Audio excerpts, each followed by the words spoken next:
Come with me while I show you how to make these delicious oatmeal cookies. Crisp around the edges, soft, chewy center, so good. So in the bowl of my stand mixer, I'm going to go ahead and add my room temperature softened butter. I'm going to mix that first, get it all incorporated, make sure there's no cold spots. I'm going to add my granulated sugar, my brown sugar, and I'm going to mix this for probably about 2 minutes. I do have this sped up, but I did mix it for a while. And then I'm going to go ahead and start adding in my eggs one at a time to make sure they are fully incorporated before I add the next.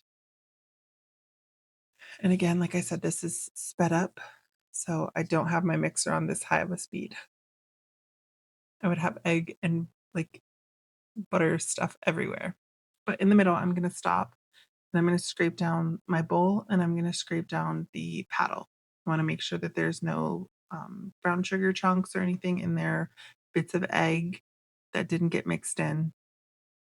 So once I'm done doing that, I'm going to mix it again and then I'm going to add my vanilla extract and my vanilla bean paste. I like to add both in a cookie. I just think it kind of heightens the vanilla flavor. You can choose one or the other. I just prefer both. So this is the speed that I have my mixer on. I think it's stir on a KitchenAid. And this is the speed that I add my flour in.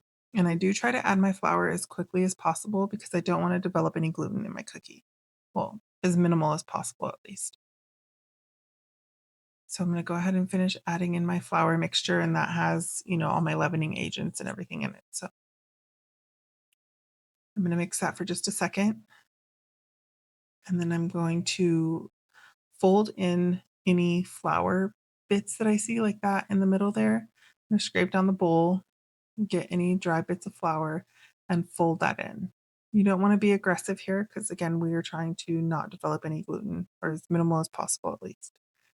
And I'm going to go in with my old fashioned oats. I prefer old fashioned in the cookie just because I like the texture that it gives. It maintains a little bit of the bite, and I like that in a cookie. So I use old fashioned, but feel free to use whatever you choose, whatever you have. So I'm going to fold this in, make sure there's no pockets of oatmeal or flour or anything else in the dough. My daughter's hand there. So once it's completely incorporated, then I'm going to line a parchment paper or cookie sheet with parchment paper, and I'm going to scoop the dough out.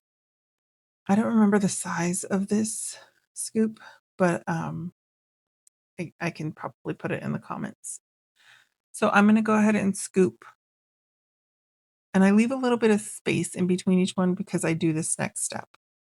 I don't like a thick cookie, so I place a parchment paper on top and then a cookie sheet, and then I squish them down a little bit because, like I said, I don't like a thick cookie. So I do this to help the spread of the cookie dough. I bake at 375 for about 10 to 12 minutes, and this is what you're left with. So you guys try it, enjoy, let me know how it goes.